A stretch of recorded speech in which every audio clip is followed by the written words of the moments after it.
What's up, fam? What's up, fam? I want to welcome you guys to my studio, the storage room. As I said before in other videos, for those who are just joining me and you're wondering why I call this the storage room, my studio, the storage room, because it is literally a storage room. And so that's what it looks like this. So we're in here. So I want to welcome you here to the storage room where we're breaking down all the flip those hits, the flip the hits series stuff that I've been doing, where I've been taking these modern songs and putting a big band spin on them. So today we're going to do Jake's Golden Hour. So here we go. Let's get into this. I'm excited about this one. It's a very cool tune. If you have not listened to it before, you need to go and check out the original. The original is really cool, but the flip that hit version is even cooler. If you ever heard this song, you know that it has a very specific intro, a very specific piano intro. And for those who haven't heard this song, this is the intro to that song.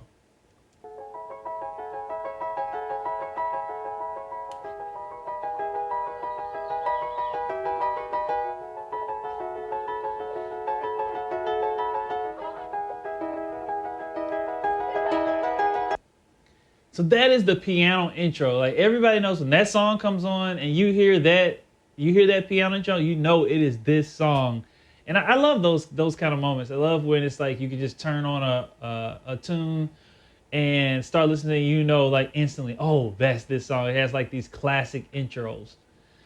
So one thing I wanted to do when we were doing these flip these hits, I just wanted to alter it just a little bit, altering it. And instead of it being in the piano, I actually put it in the horn section. And the whole horn section is playing here at the intro. They're going to take the intro of the song.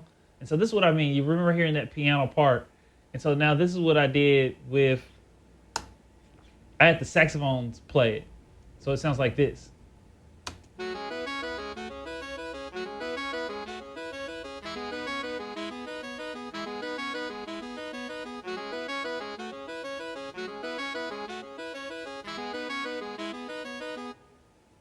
So yeah, the saxophones had it. So I was like, I mean, obviously you could have just had that line played on all the other horns. I was like, man, that'd be kind of boring. So I was like, why don't we come up with some other melodies? So I actually came up with two melodies, one for the trumpet section and then one for the trombone section, just to complement this arpeggiating figure that is in the saxophones.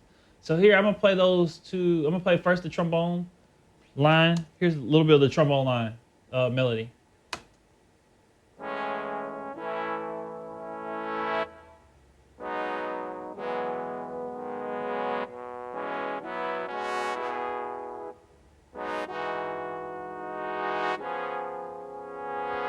And to be honest with you, it's really not two melodies more than it is the trombone section is actually enforcing the chords. So that's why you hear when the trombones, you're hearing them playing all these chords to enforce what the saxophones are playing. So here it is together, just the trombones and the saxophones.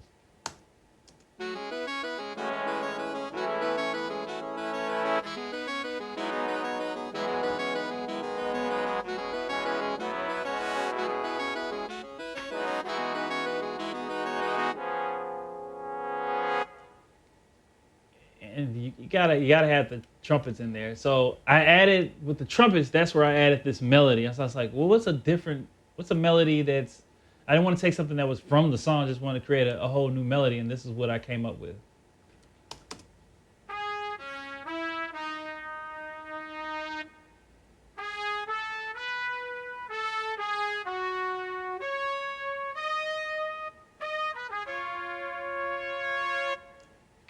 Could have been cool if we didn't have that arpeggiating figure with the saxophones and just had the brass with this melody that the trumpet's playing and then the chorus that the trombones are playing. That could have been the intro actually.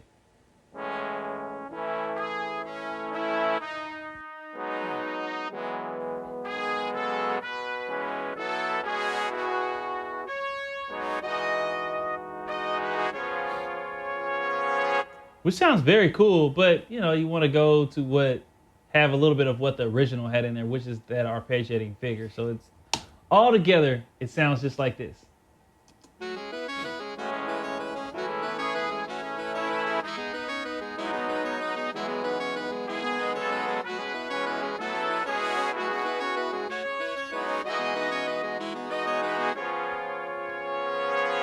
And that sets up really well the first verse. Those who've been following me for a while, you know, usually I try to get a vibe for the song.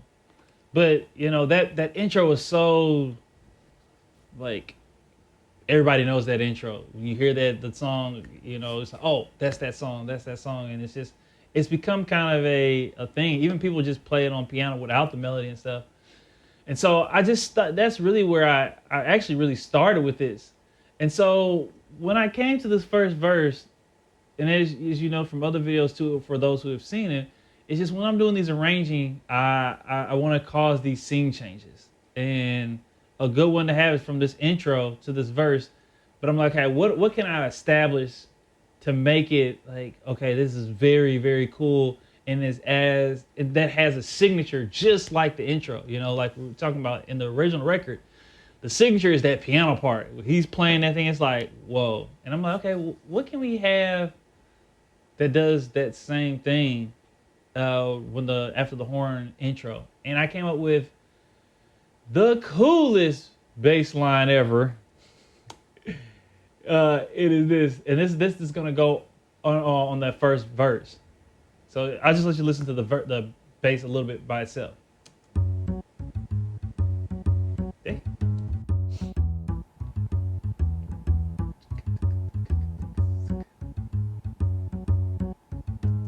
So it has like this cool bass line. I really like that bass line. I think it's really, really dope. And so like this is how it sounds with the vocal. So after we've come over that big horn section, and it comes to this. It was just two lovers sitting in the car, listening to Blonde, falling for each other.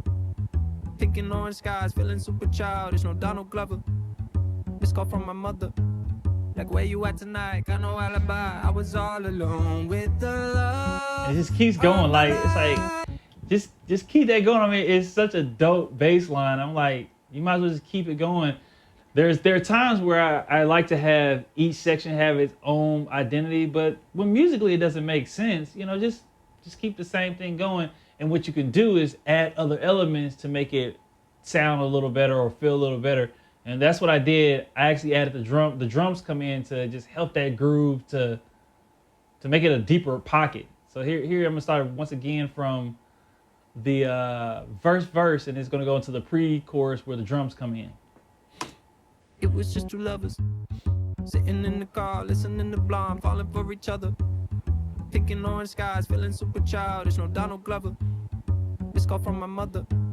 Like, where you at tonight? Got no alibi. Drums. I was all alone with the love of my life. She's got glitter for skin, my radiant beam in the night. I don't need no light to see you. If you notice it, like midway, it's like it broke out right here. Sometimes I feel like it's great sometimes just to drop out. You know, that it emphasizes what's going on in the lyric. And I say that because I dramatized that concept on the chorus. Listen to this. I think this was so cool. Like, to me, it's really cool. He's going into the chorus. We talk about a dropout. I'm going to take the horns out.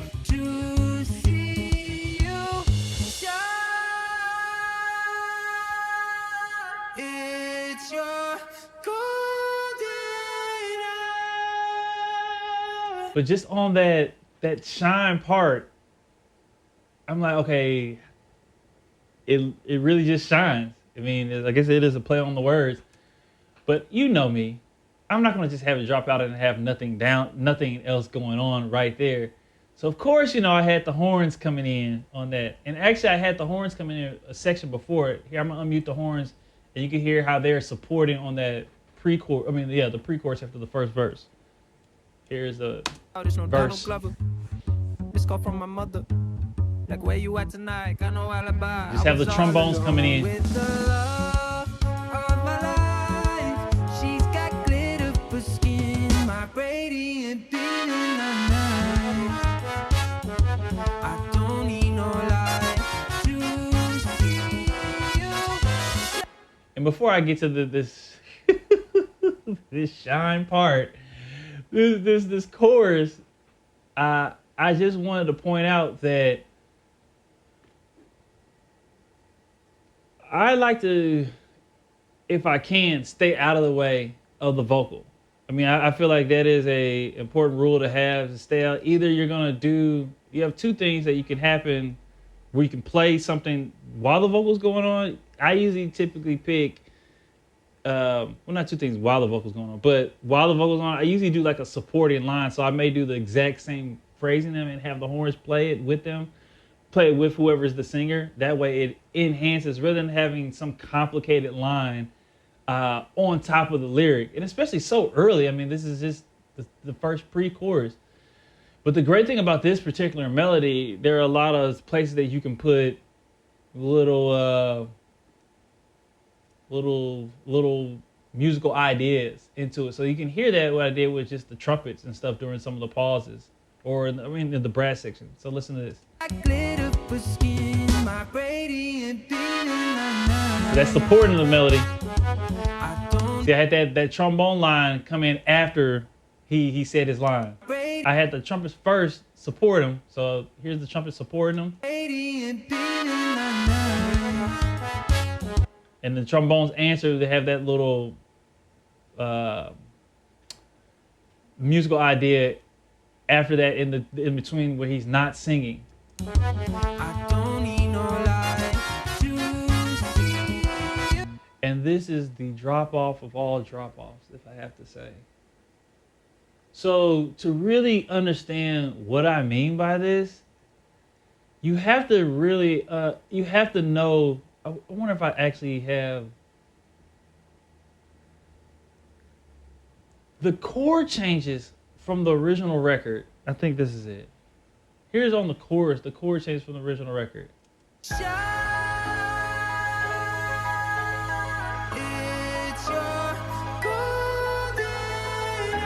I mean, amazing.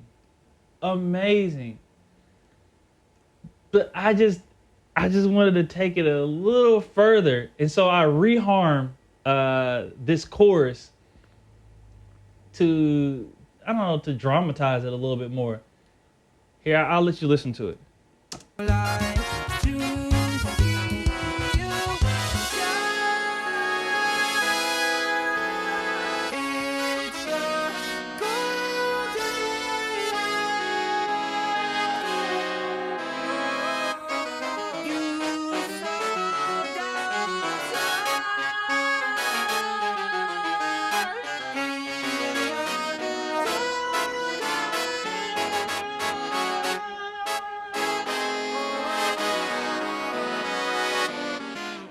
And I took the rhythm section out because I really wanted you guys to hear the horn stuff going on underneath that.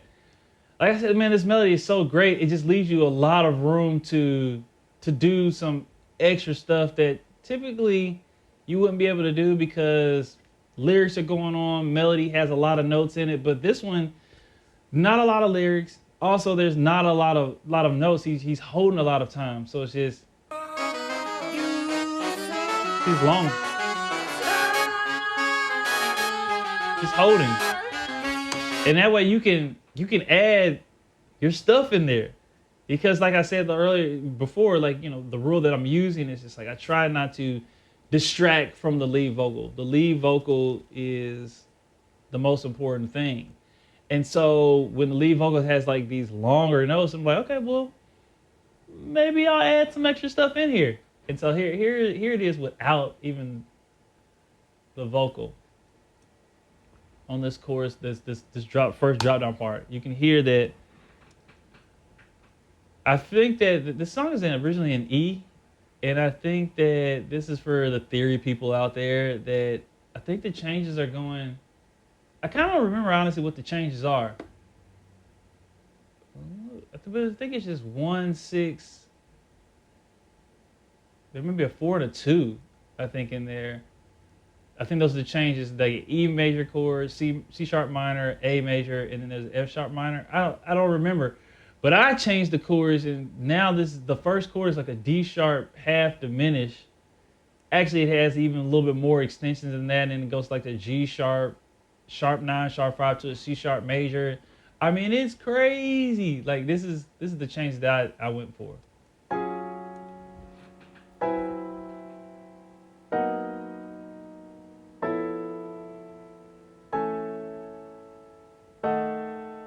Which are, those changes are way crazier than these changes.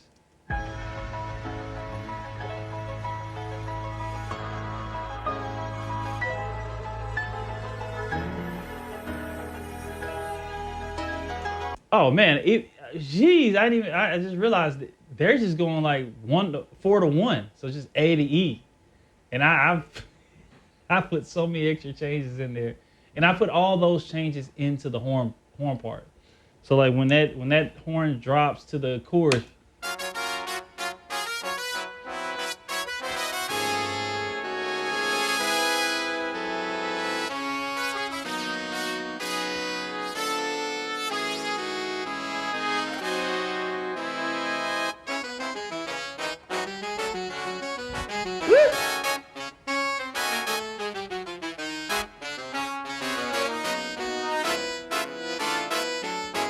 I mean, they're killing in there. I like these saxophones.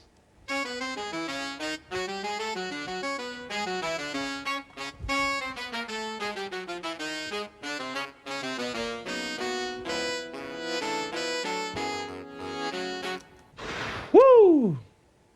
And now I'm just like listening to it. I feel that I use a lot of unison lines in this part because it probably is still a lot going on. Let's just see what the brass are doing. Let's do what the brass doing in this section.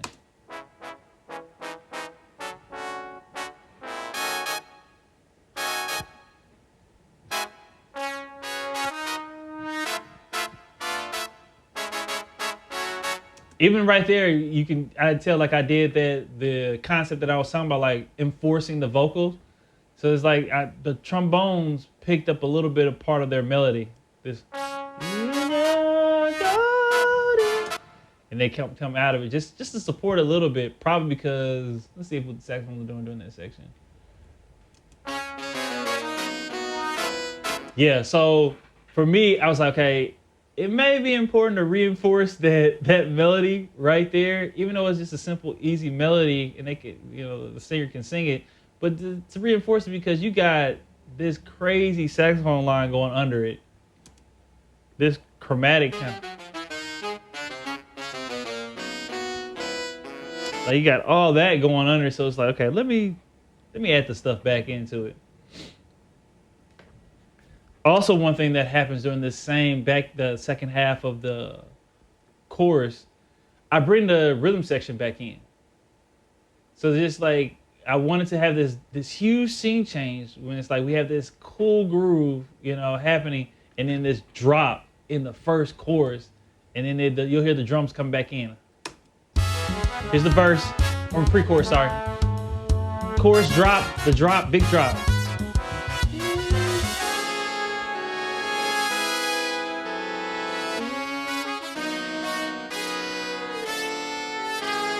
See, they're real. You can hear it there too.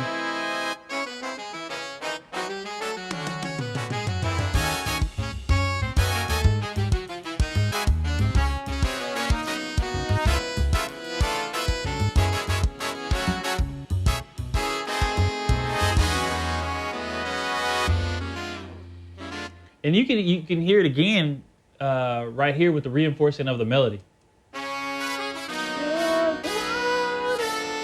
The saxophones are helping out the melody because all those saxophones.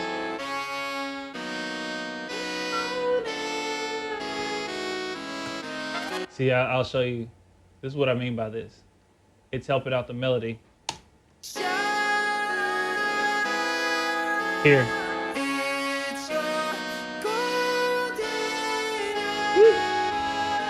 all them changes. And then down here, I'm gonna bring these people in, the trombones in, because they start to help out the melody. This is the trombone.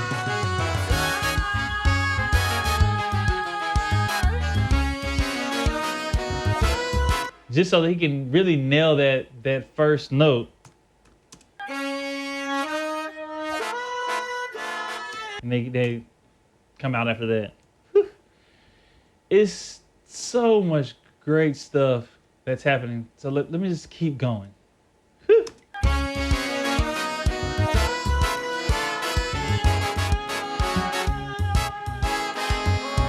Listen to this transition. Up on the dash, driving nowhere fast, burning through the summer. Radio on blast, make the moment last. She got solar power.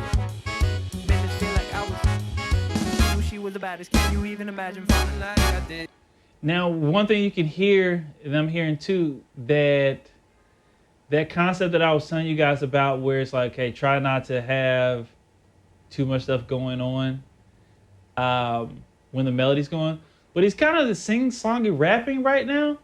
And then I know that if you had to choose, or at least for me, if I have to choose an instrument to go doing a little bit more complicated things under a vocalist, I typically would choose the saxophones, because they still kind of get tucked under. They're not as blaring as some of the brass. And so like you'll hear that pointed out what I'm talking about. So I did a good job right there. I did a good job of doing the complicated line after, or not while he's talking, but later on you'll hear me do some lines while he's talking.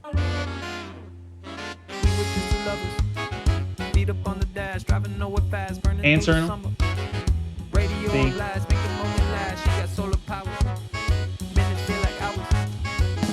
See? It almost sounds like I probably should have maybe honestly muted this part so when he's talking, it doesn't get in the way. Let me see what this sounds like together. That's in the hole. That's pretty good.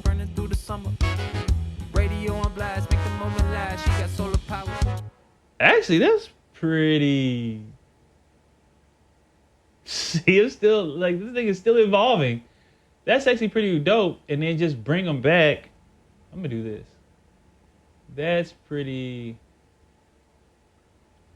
Actually, I kind of like that. Let me see something. So this would sound like this. Beat up on the dash, driving nowhere fast, burning through the summer. Radio on blast, make the moment last. She got solar power. Minutes feel like hours. Knew she was a... I mean, I guess it can go either way. You can just have the whole line out. Burning through the summer. And it's kind of a play on words. He says blaring, and then you hear the trombones. Radio on blast, make the moment last. I mean, radio on blast. Sorry. Burning through the summer. Radio on blast, make the moment last. She got solar power. Minutes feel like hours. She knew she was the baddest. Can you even imagine falling like I did? And then I wanted to emphasize. I mean, I guess you can do something really crazy, which I did right here in this section. And then I was like, hey, keep it super simple, because he's doubling up on his lyrics now. See, he goes, she got solar power. Minutes feel like hours. She knew she was the baddest. Can you even imagine falling like I did? I like, you do not want to get into that. You know, just put some easy stabs in there and then call it a day. She got solar power. Minutes feel like hours. She knew she was the baddest. Can you even imagine falling like I did? For the love of my life.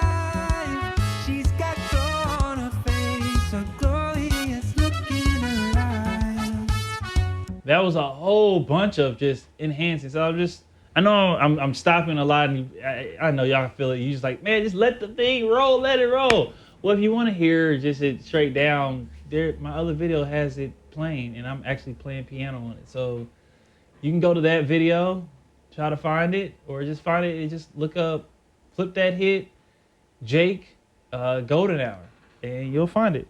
It's on my page. So, but here, enhancing the melody.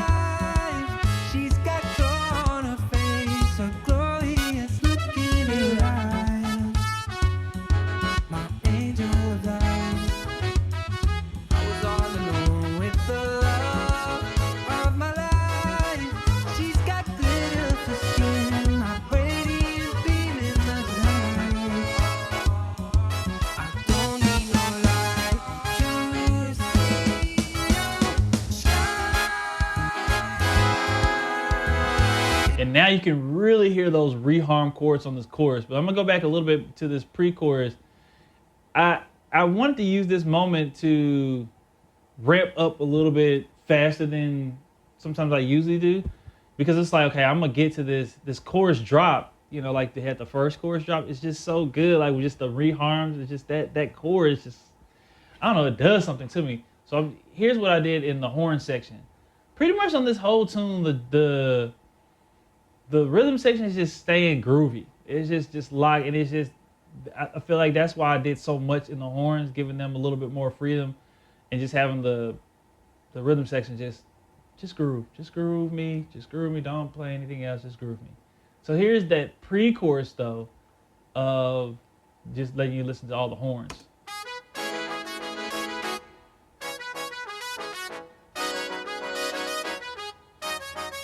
Building. And you can hear the building because it's simple, but if you just listen to the saxophone section, they're helping create that melody, helping to create the build, because they're expanding their chord. And the trumpets are just, it's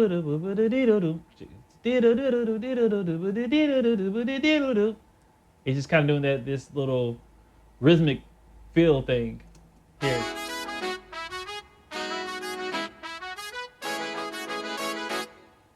See, I'm gonna do it without the. You can hear really well without the trumpets, because the trombones are doing the same kind of similar same thing. Chords right here, build it out, expanding the chord a little bit,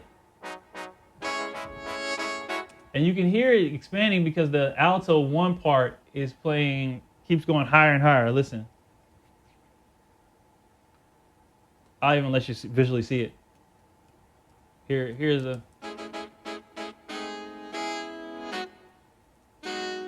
Here goes the line. See the notes right there? A little higher. A little higher. And then you're coming out of it.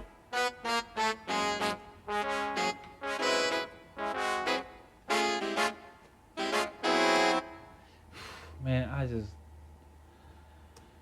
did I ever say that I really love that chord at the top of the chorus? This chord right here, I mean, come on.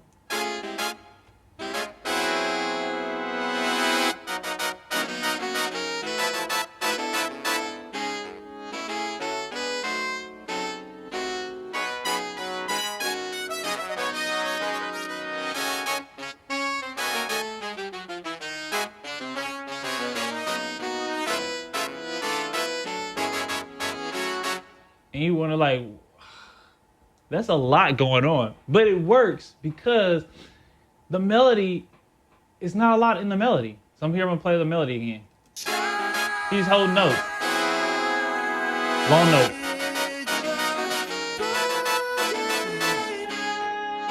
He's not doing a lot.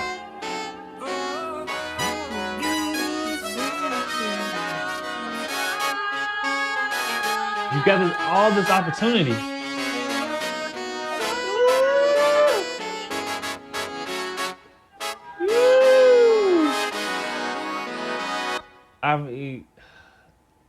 I really like this.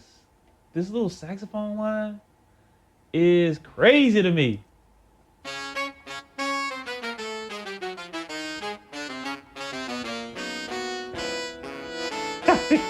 Against all this, come on. How did you come up with that, maestro? Man, that one came from above, you guys. I ain't even gonna lie.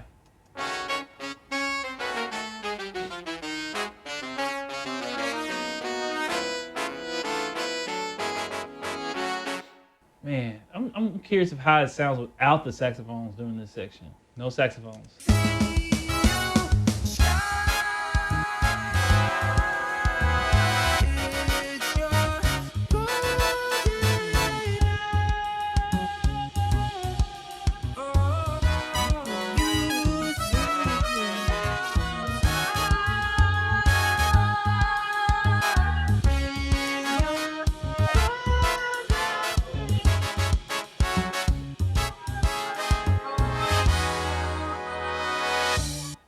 Without the saxophones, it's actually really good as well. I mean, it is. The thing that I feel like it loses that kind of push that the saxophones are like, man, we're relentless. We are not letting go. We're not letting up. It's like keep pushing, keep pushing, keep pushing. They push for this whole chorus. So here it is back in with them, and you can hear the difference.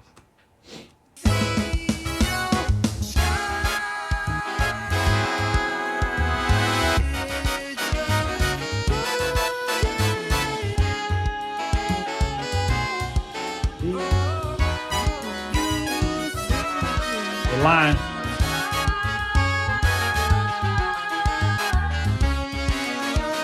Woo!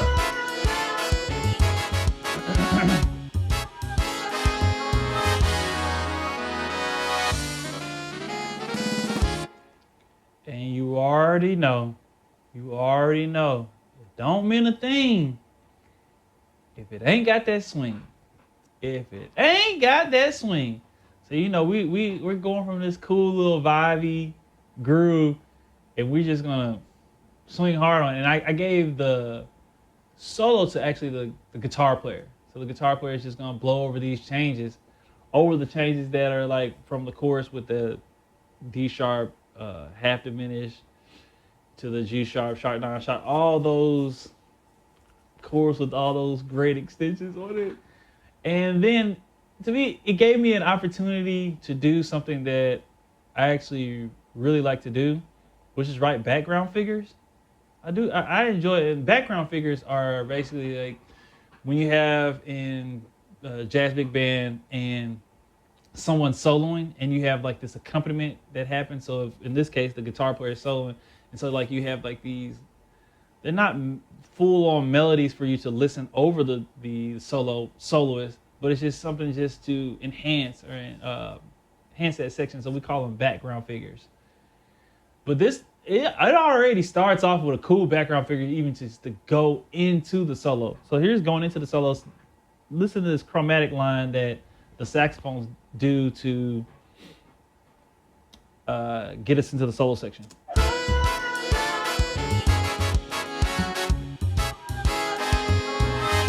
Here you go.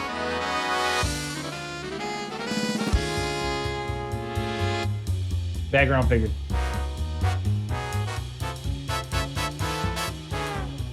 The guitars is just playing.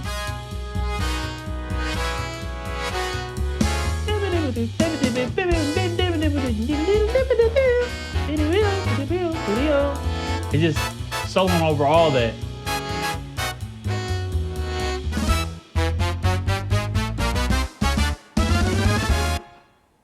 When you're arranging something and you have that much stuff going on, it just gets bigger and bigger. It grows and grows and grows.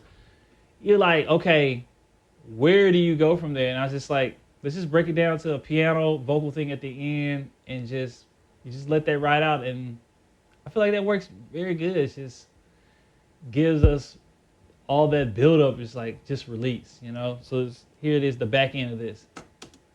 Even with this big hit.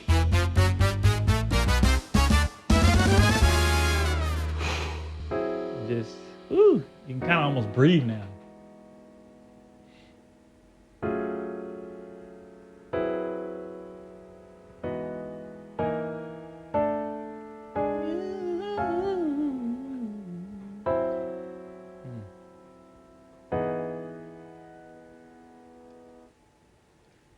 So yeah, you guys, that was the flip that hit version of Jake's Golden Hour that I did.